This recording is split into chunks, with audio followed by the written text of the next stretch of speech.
L'art de l'aiguille en République démocratique du Congo. La mode congolaise restera-t-elle toujours extravertie? La seule manière de dérouter cela, la seule manière de le faire, c'est de pouvoir asseoir nous aussi à notre niveau cette industrie. Parce que là, moi, j'insiste sur ces faits. Les Quinois en Afrique, c'est parmi les personnes qui tiennent à leur apparence et qui sont réputées sapeurs. Comment la couture congolaise s'affiche-t-elle face à la concurrence extérieure?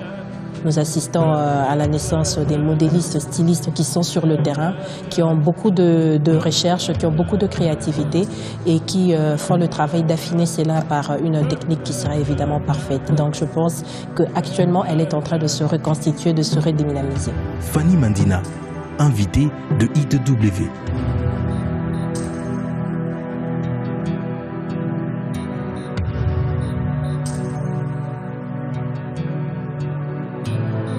Je suis optimiste parce qu'au fait, je crois d'abord avant tout à la mode en général et particulièrement à la mode congolaise parce que j'estime et je pense qu'elle est faite par des personnes qui ont beaucoup à donner, qui ont beaucoup de potentiel et qui donnent déjà beaucoup et je pense que l'avenir est très prometteur, surtout pour 60 millions d'habitants qui ont un souci d'apparence particulier. Actuellement, je dirais que la mode congolaise est en train de se reconstituer, de se refaire une très bonne santé. C'est vrai que nous avions perdu beaucoup par rapport évidemment à ce que j'appelle moi une importation de la mode par rapport au fait que cette mode est devenue très extraverti, trop assujetti à la mode et à la tendance extérieure, ce qui fait qu'on a perdu une certaine identité vestimentaire de la mode congolaise en soi à part entière. Et j'estime, je pense qu'actuellement elle est en train de se reconstituer. Nous assistons à la naissance des modélistes, stylistes qui sont sur le terrain, qui ont beaucoup de recherche, qui ont beaucoup de créativité et qui font le travail d'affiner cela par une technique qui sera évidemment parfaite. Donc je pense qu'actuellement elle est en train de se reconstituer, de se redynamiser. À qui la faute? Très bonne question. C'est que là, ça remonte évidemment en amont et en aval. En amont, nous avons d'abord le fait que nous avons perdu ce que nous appelons l'industrialisation de la mode. Donc, c'est vrai que ceux qui sont sur le terrain actuellement, les modélistes et stylistes, essayent de faire de leur mieux pour imposer et asseoir leur marque. Or, pour prétendre asseoir une marque pour 60 millions d'habitants, ça suppose un soubassement industriel, chose que nous n'avons pas encore. Donc, nos petites unités de production ne nous permettent pas de produire en quantité massive qui puisse compétir avec évidemment les vêtements qui viennent de l'extérieur pour prétendre cette fois-là imposer une véritable base qui soit d'abord identitaire puisque conçue par les Congolais, mais aussi qui soit industrialisée et économisée. Donc c'est un problème général, je le dirais. C'est vrai que nous sommes dans un contexte macroéconomique par rapport à l'industrialisation du pays qui est en train de se relancer et comme je le disais tout à l'heure, je suis de quelqu'un de très optimiste. Je crois en la relance du secteur de la mode dans notre pays, surtout à la relance industrielle qui va permettre aux différentes unités de production que nous avons dans nos ateliers, dans nos coutures, de pouvoir accroître évidemment leur production pour imposer cette identité vestimentaire. C'est le seul moyen par lequel on peut évidemment s'imposer. Comment on vit cette concurrence? Évidemment, quelque part un peu frustré, comme je l'ai dit, parce que nous n'avons pas les moyens techniques d'abord pour prétendre concurrencer l'extérieur. Parce que moi, je le dis, c'est seulement sur le plan technique par rapport à la production à accroître, mais par rapport à l'évolution technologique qui avance, qui fasse qu'au finish, ce soit des vêtements qualitatifs qui soient mis sur le terrain. Or, c'est vrai qu'actuellement, le bas blesse un peu quand on parle de la couture congolaise. Beaucoup se plaignent du fait que les finitions, évidemment, ne sont pas assez regardants. Et c'est parce que tout simplement, nous n'avons pas les équipements nécessaires, la technologie de pointe qui aujourd'hui est alliée à ce métier, à ce domaine, nous le manquons et quelque part ça crée une certaine frustration parce que nous avons beaucoup à donner par rapport à la créativité, parce que lorsque j'observe évidemment ce que les créateurs congolais mettent sur le marché, créent, et par rapport à ça on se dit que la créativité c'est un, disons, c'est au fait un élément qui ne manque pas. Donc le Congolais ne tarit pas quant à la partie créative, quant à la partie de l'imagination. Mais seulement là où le bas blesse, où nous avons encore beaucoup à travailler, c'est ce que je dis que nous avons besoin de nous reconstituer, de nous refaire une petite santé, c'est par rapport à la révolution technologique qui nous manque, par rapport aux finitions, par rapport évidemment à une technique, parce que entre dans la démarche créative, le côté de l'inspiration, le côté du génie qui donne le talent créatif et le côté de la technique qui réalise, il y a parfois un grand écart. Et donc, fort de ça et conscient de cela, nous nous disons que nous avons besoin de nous remettre une remise à niveau, évidemment par des formations, par l'octroi des bourses des personnes qui évidemment peuvent exceller, qui peuvent revenir avec cette technologie de pointe pour la redistribuer évidemment au secteur, tous ceux qui évidemment font de la mode leur passion et leur profession. Et je pense que c'est pas impossible, c'est faisable et ça peut évidemment donner le temps. Conscient du fait que nous avons encore beaucoup à travailler, nous nous sommes réunis au sein d'un collectif qui s'appelle le collectif des modélistes et stylistes du Congo, qui évolue à Kinshasa depuis juin 2012. Et là, nous essayons évidemment de, disons, faire la promotion d'abord et la valorisation de ce métier qu'est la mode, et ensuite susciter entre les passionnés un cadre d'échange où nous, évidemment, les plus jeunes, les plus âgés, les plus expérimentés, échangent par rapport à l'expérience qu'il y a sur le terrain. Et nous, les plus jeunes, évidemment, qui venons d'entrer dans ce métier, nous bénéficions aussi de leurs expériences pour, évidemment, ensemble, pouvoir d'abord asseoir cette industrie de la mode qui aujourd'hui manque réellement effectivement, et ensuite maintenant donner une certaine identité vestimentaire à notre mode congolaise. Et je pense que cette structure nous permet beaucoup d'avancer. Hormis cela, nous avons évidemment des grands groupes, des grands investisseurs qui investissent dans le secteur du textile. Nous avons le groupe Vlisco Congo par exemple qui depuis 2009 essaye à travers différents shows, à travers défilés de mode, de donner de l'espace aux modélistes, stylistes, créateurs pour évidemment être en contact avec le public par la présentation de leurs tenues, soit par les défilés, soit par les expositions.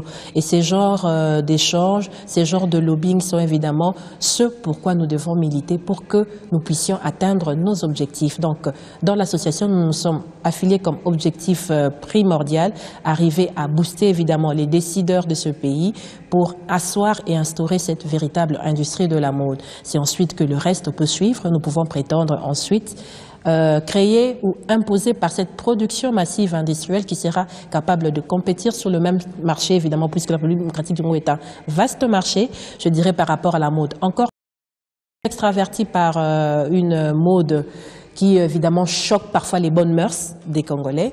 Et la seule manière de dérouter cela, la seule manière de le faire, c'est de pouvoir asseoir nous aussi à notre niveau cette industrie. Parce que là, moi j'insiste sur ces faits, les Quinois en Afrique, c'est parmi les personnes qui tiennent à leur apparence et qui sont réputées sapeurs. Et quoi de plus que cette sape soit faite par les Congolais eux-mêmes. Réclamation, réclamation, les sapeurs, c'est vrai que, comme je l'ai dit, nous avons, je dirais peut-être cette espèce de complexe qui puisse se trouver très valeureux, ce qui vient de l'extérieur, ce qui vient de loin, ce qui vient d'ailleurs. C'est humain, c'est normal, mais hormis cela, c'est question faite d'une conscience collective et je dirais individuelle, parce que c'est simple. Il faudrait juste dire que lorsque j'achète ou lorsque je vais chez une styliste, que j'achète une robe à 25 ou 30 euros, par exemple, ou 30 $ ou à 30 000 francs congolais, pour être plus local, c'est au fait derrière toute une chaîne. Il y a une couturière, il y a une perleuse, il y a une finisseuse, il y a toute une famille qui bénéficie du fait que vous êtes allé chez un local, que vous avez consommé local, et il y a toute une chaîne qui bénéficie de cela. Lorsque vous achetez une grande marque, allons-y, Gucci, ou c'est peut-être pas pour faire leur marque, leur grande publicité ici, c'est vrai que c'est de l'argent parti, mais perdu pour les nationaux. Ça va évidemment pour les autres économies nationales et extérieures qui en bénéficient. Et derrière, il n'y a pas le Congolais qui suit. Donc, quelque part, lorsque nous disons consommons local, faisons confiance à la main-d'œuvre locale, c'est que derrière, il y a, lorsque tu payes ta chemise, il y a un tailleur, il y a une accessoiriste, il y a quelqu'un, il y a toute une chaîne de famille qui vit de ce fait-là. Donc je pense que, hormis, c'est d'abord un problème, je dirais, de conscience collective, et ensuite aussi de faire confiance, parce que c'est vrai que de notre côté aussi, nous avons encore beaucoup de travail à faire. Beaucoup se disent, voilà, je préfère ne pas avoir affaire à une styliste qui forcément ne respecte pas les rendez-vous, c'est la chanson, ou à un couturier qui ne sait pas, évidemment, rendre ce que moi je veux, effectivement. Alors pour éviter toutes ces tracasseries, pour éviter tous ces problèmes, je préfère m'acheter du prêt-à-porter qui coûte 3 fois, 5 fois plus cher. Et c'est comme ça que, conscient de cela, nous disons que nous devons à notre côté faire des efforts, rendre cette mode compétitive, mais surtout qualitative, pour que lorsqu'on a les deux produits, la clientèle puisse se dire « Ok, je préfère payer ce qui est fait localement parce que là, derrière, il y a une de mes sœurs, il y a un de mes frères qui va évidemment avoir accès aux conditions sociales le mieux pour sa santé familiale et aussi évidemment pour toute la nation. » Donc je pense que c'est d'abord question d'une confiance qui était perdue, que nous travaillons pour qu'elle soit regagnée et retrouvée, et de l'autre côté d'une conscience collective de la clientèle qui doit être attirée par ce qui est congolais. Que faire? Voilà, très bonne question. D'abord dans le collectif, nous avons commencé à d'abord vouloir marquer une certaine identité vestimentaire congolaise, du moins moderne. Parce que là, on s'est dit au fait que si nous voulons redonner une certaine confiance à ce que nous faisons, c'est que les gens doivent s'identifier, la population, la clientèle, le public doit s'identifier aux vêtements qui soient d'abord avant tout identitaires. Et pour ça, nous avons trouvé que le pagne est aujourd'hui le wax. Disons l'identifiant ou l'objet qui fasse l'identification de la culture vestimentaire moderne congolaise actuelle. Raison pour laquelle nous avons instauré ce que nous avons appelé Trophée Lipoutin, qui en est à sa 2e édition, qui évidemment a pour objectif de créer à travers les différentes personnalités féminines. Nous avons commencé par là, évidemment, la personnalité masculine fera aussi l'objet prochainement de ces trophées, de ceux qui, évidemment, les personnalités féminines les plus en vue, les plus médiatisées, qui dans leur accoutrement vestimentaire sont beaucoup plus dans le pagne et dans le wax, à qui nous remettons des trophées symboliquement pour que ces personnes-là qui sont évidemment des modèles pour la société puissent donner le temps, puissent évidemment à susciter un goût sur le fait que le pagne est un identifiant vestimentaire moderne, du moins congolais, on le souligne, et que ça permet de nous identifier, de faire la fierté de la femme congolaise. Et ça fasse qu'évidemment, par effet de boule de neige, les gens, la population, de plus en plus se dit « Ok, nous sommes des Congolais, nous sommes des Congolais ». C'est vrai que les stylistes, de plus en plus, proposent une mode moderne affiliée au wax et que nous pouvons tenter de consommer et de porter ces vêtements pour que ça prenne. Donc là, c'est juste seulement un aspect de choses. Et par rapport toujours au collectif dans lequel j'évolue, nous avons dernièrement été reçus par le ministre de l'Industrie, M. Germain Kambinga, par rapport évidemment à l'industrialisation du secteur textile et habillement. Quand on parle de l'industrialisation de la mode, c'est tellement... Beaucoup ne comprennent pas au fait de quoi il s'agit réellement. Parce que c'est une industrie très complexe, qui a plusieurs autres petites industries qui sont connexes à elle. Vous avez la maroquinerie, vous avez l'impression du pagne en soi, le textile, le tissage, la fabrication des boutons, les fils, même le petit aiguille, s'il vous plaît, est importé aujourd'hui. Et même le petit bouton, il est importé. Alors qu'on peut devenir milliardaire au Congo, rien qu'en investissant sur les secteurs qui portent sur la production, la fabrication des boutons, des épaulettes, des autres accessoires de couture. Donc c'est au fait une vaste industrie qui a en son sein plusieurs autres petites unités connexes qui méritent d'être relancées. Relancer par exemple l'industrie CPA qui a longtemps existé, qui puisse évoluer aux côtés de Vlisco Congo aujourd'hui. Relancer les industries comme la Soteskin pour que nous puissions produire des pagnes faites localement avec le coton congolais, avec la main-d'œuvre congolaise qui pourrait évidemment compétir sur le même marché que Vlisco en termes de qualité et des normes internationales. Ce serait au fait l'idéal pour notre pays et je pense que ce secteur pourrait évidemment de manière considérable apporter une relance quant à la création de l'emploi, quant à la relance économique de notre pays. Jusque-là, il faudrait dire que quand on parle de l'industrie de Yamod, il y a deux activités connexes, deux procédés de fabrication. Vous avez le sur-mesure et le prêt-à-porter. Dans les sur-mesures, c'est au fait des petites unités de production qui reçoivent une clientèle et qui fait un patronage, comme je le dirais, adapté aux mesures de la personne personnalisée. Donc c'est plus du travail et ça demande peut-être moins en termes d'équipement. Et jusque-là, malheureusement, les Congolais, les modélistes ne travaillent que dans l'aspect du sur-mesure.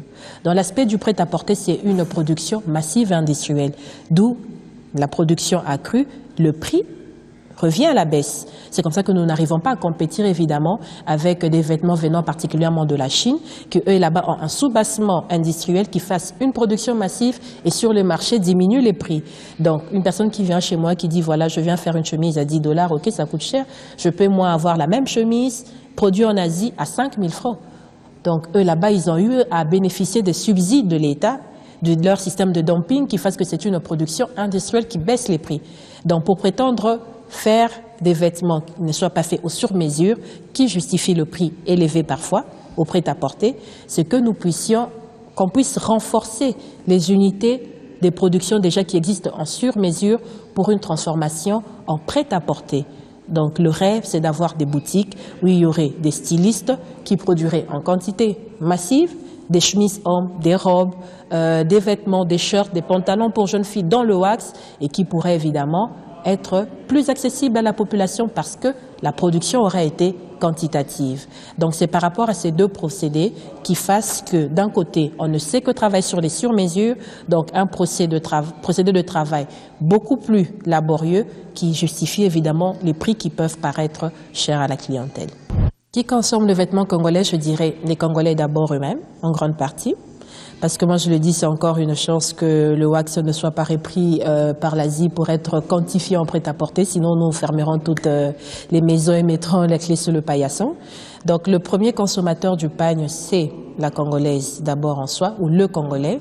Mais je dirais, ce n'est pas fait de manière encore équitable. Vous avez, allez, dans la garde-robe d'une dame, je mettrai sur 10, il y a peut-être 4 tenues en waxé, 6 autres dans le prêt-à-porter à l'extérieur. Et je trouve que cette quantification mérite d'être évidemment si pas équilibrée et même aller à la renverse par rapport à l'identité vestimentaire de notre tenue. Quelle classe de Congolais? Je dirais que c'est toutes les classes, aussi bien les classes UP, les classes moyennes que les classes démunies, parce que tout le monde a au moins un tailleur. Il y a un styliste, il y a un modéliste, il y a un tailleur du coin qui aide toujours à transformer le pagne, parce que le pagne reste quand même le chouchou, je dirais, des femmes congolaises. Et la tenue, quand même, par essence, qui identifie l'Afrique. Et ce pagne a besoin d'être travaillé. Et je dirais que toutes les couches sociales se retrouvent. Le métier de la mode, c'est au fait un métier très complexe, comme je le disais. L'industrie de la mode, c'est une industrie qui lie production et commercialisation du vêtement. Et cette industrie part déjà à la base d'une industrie textile qui part des procédés de fabrication des textiles et des matières. Vous avez les jeans, les t-shirts, les cotons et autres. Ce sont évidemment des matières qui passent d'abord en amont par rapport à la fabrication du textile. Là, c'est un aspect des choses. Ensuite, il y a les tissus produits transformés en tissus portables. Ils doivent évidemment être transformés dans la couture. C'est là qu'intervient l'industrie de l'habillement ou de la mode. Et l'industrie de l'habillement, en son sein, a deux activités, comme je l'ai dit, clés tout à l'heure. Vous avez l'industrie du prêt-à-porter, évidemment aussi par rapport à l'industrie du sur-mesure, la haute couture ou la couture de luxe, où les grands noms de la mode internationale par rapport à Chanel, à Gaultier, Elisab et autres. Donc c'est au fait des personnes qui se sont excellées dans une couture très classe, très chère pour une certaine clientèle que nous appelons haute couture. Mais au côté de cela, la mode, le vêtement, c'est au fait une nécessité primordiale et inhérente à la vie de l'homme. On essaie de se promener sans vêtements, d'où c'est un réel besoin économique qui a été industrialisé, qui a été capitalisé et qui fasse qu'on parle aujourd'hui de l'industrie de la mode. Donc ça, c'est deux secteurs clés. D'un côté, la haute couture sur mesure pour une classe très très huppée et très sélecte et le prêt-à-porter pour la production des vêtements qui doivent être portés tous les jours, qui quittent un peu le côté esthétique et qui allient au côté utilitaire. La haute couture, en principe, selon les normes internationales, on ne s'adapte pas évidemment au contexte quinois ici. D'abord, sur le contexte international, c'est réservé à une classe UP parce que faire un vêtement au sur-mesure, c'est un procédé, une technique très laborieuse qui allie qualité et du textile et de l'aspect créatif du styliste et de la doigté évidemment et de la perspicacité du modéliste par rapport à la finition et par rapport à la technique. Ce qui fait que c'est juste à l'international une certaine classe qui puisse recourir au service d'un styliste ou d'un modéliste.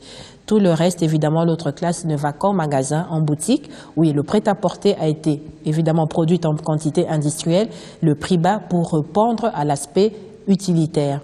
En République démocratique du Congo, c'est plutôt le contraire. Donc, quand on va chez la couturière, il procède aux sur-mesures industrialisées, aux sur-mesures personnalisées, et en plus, la personne crée une tenue qui lui soit uniquement en pièces rares et qui soit portée uniquement par cette personne-là. Tandis que dans le prêt-à-porter, vous avez plusieurs gammes, plusieurs tailles standardisées.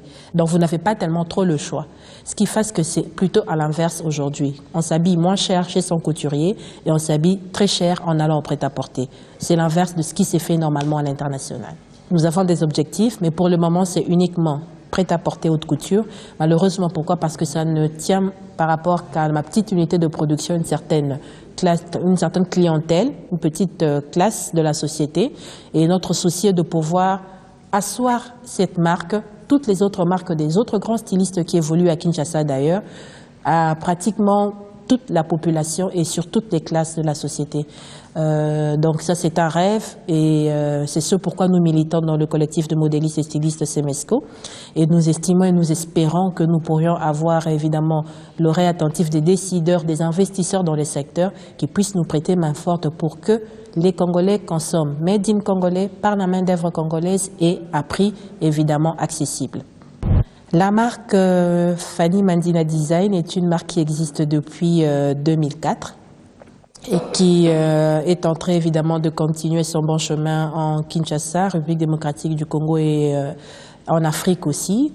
Et cette marque a comme matière essentielle le wax, le pagne, qui est travaillé sous toutes ses formes. Et la particularité, c'est que c'est un style qui reste à la fois classique, sur des coupes très originales et qui puissent mettre en valeur les atouts de la femme africaine surtout que j'aime habiller et qui évidemment a une touche quand même assez particulière par rapport au fait qu'on se sent bien quand on est dedans.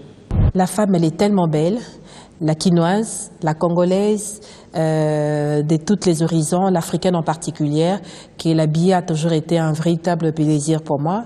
Et ce que je recherche, c'est évidemment d'arriver à rencontrer le besoin de la personne par rapport à d'abord ce qu'elle représente dans la société, l'image qu'elle veut que l'on ait d'elle de la société, parce qu'évidemment on dit que ce n'est pas par l'habit que l'on reconnaît le moine, mais l'habit fait quand même le moine.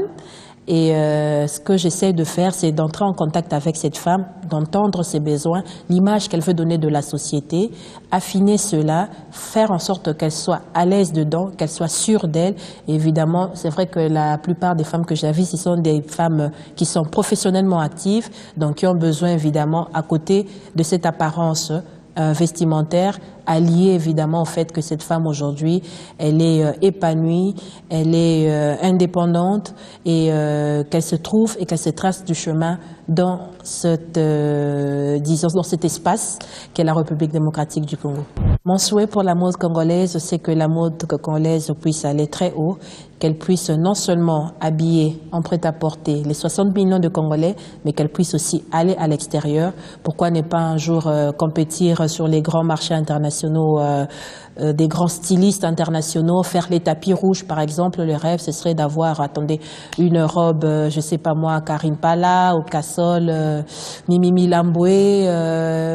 Il y a tellement de stylistes qui sont compétents, qui font du très bon travail. C'est d'abord le rêve, une mode pour les Congolais, mais une mode qui soit aussi, qui puisse se consommer à l'extérieur du Congo, en Afrique et partout ailleurs dans le monde.